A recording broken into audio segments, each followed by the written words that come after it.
Hey guys, welcome to Tack and Track. One of the most important parts of any major project is keeping your project on track. One of the things that we do here to help make that easier is a whiteboard. So today we're going to be going over instructions on how to go to the junkyard. We're going to be going over our whiteboard project where we're going to take a car hood, the coolest one that we can find, and turn it into a whiteboard to help guide our projects along. One of the most important things when you're going to the junkyard is what to bring. A nice light portable toolbox is really helpful. If you've got one like this that comes apart into multiple sections, it's really nice to have so you can take the whole thing or parts of it with you when you go to the junkyard. And if there are two of you, you can split the weight. Other things you'll need, you're going to need all of your drivers, different sets of sockets. We've got a couple here, some of these heavier than others. So pick your set. You're going to want to have metric and standard. You're going to want to have breaker bars because everything at a junkyard has been sitting. Probably going to be rusty. Make sure you've got some extensions with you as well in various sizes and also in various thicknesses. One thing too, whenever you go, be sure you bring both standard and metric opening. It helps if you have some like this that are fixed, as well as the ratcheting ones. These ratcheting ones are great. They're going to make your life so much easier as you're taking stuff on and off, but they're not as good for breaking bolts that are seized and stuck nearly as well as one like this that's fixed on the end. Always bring wire snips. Remember, it's a junkyard. It's okay to cut some stuff for you. Hammers, right? You may need one like this. These guys, hopefully you won't need, but every once in a while, it's useful to break some stuff. A lot of folks smash windows while they're out there. You never know what's going to be broken, twisted, bent. Always good idea.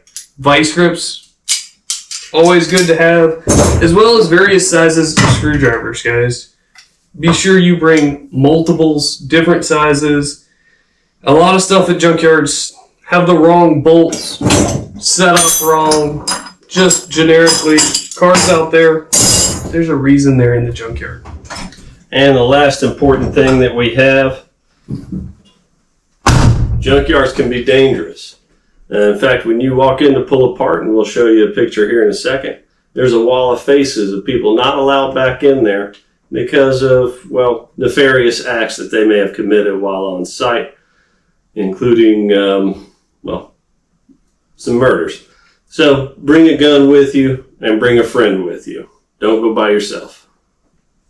We'll see you there, guys. Get ready to head to the junkyard. Wanted to introduce you to one of the trucks we're going to be taking today. This is Gil's Basic White Pitch. Now we've got the choice of taking my new Ram sitting over there, or this one. But remember, anytime you're headed to the junkyard, be sure to pick a vehicle that is junkyard appropriate. Right? One of the other things that we're going to be looking for today is Gil needs a few things. One of the items that Gil needs right here is a new bumper for this thing. So we're going to be trying to grab that today while we're out after our visit. One of our coworkers also needs some little things too, so we're going to be out after that too.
junkyard adventure.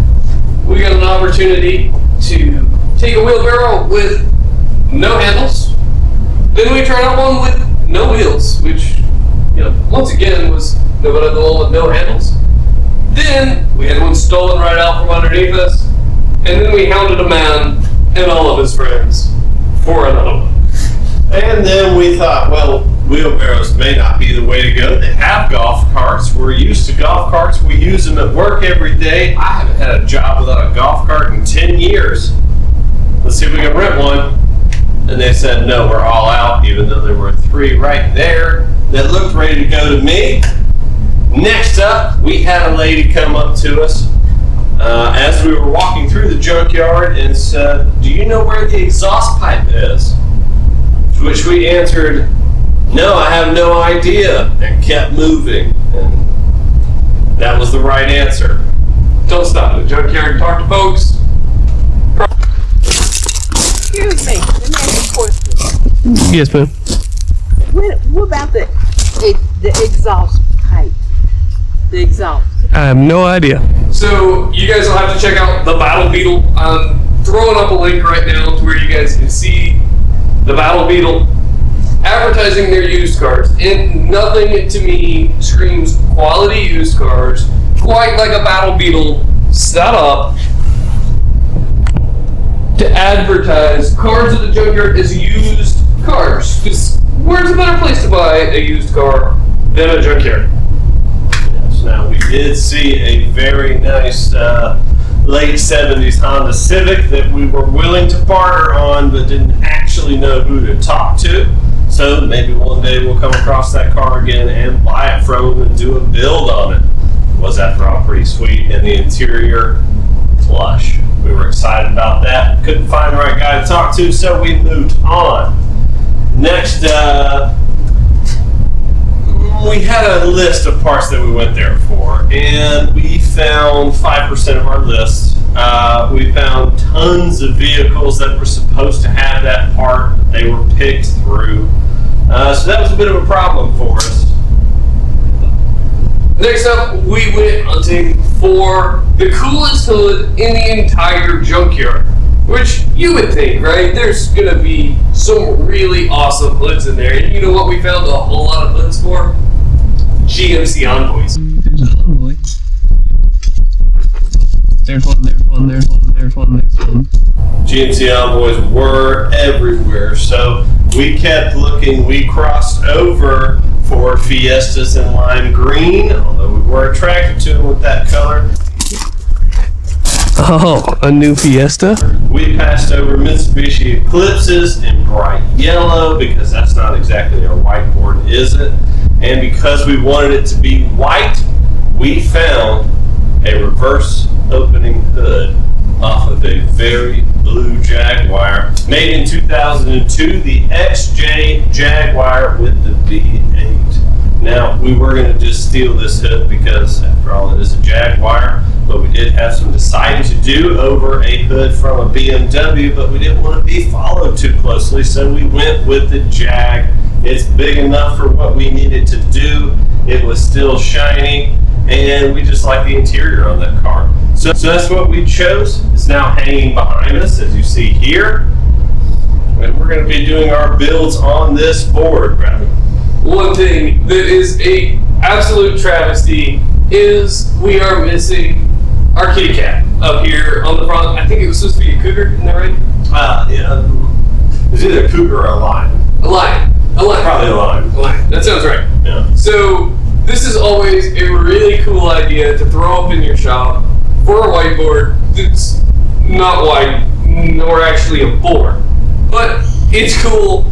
You can always hang them up in the shop, and it really helps keep your projects on track. And one thing that we like about this board is that it gives us areas to put different ideas.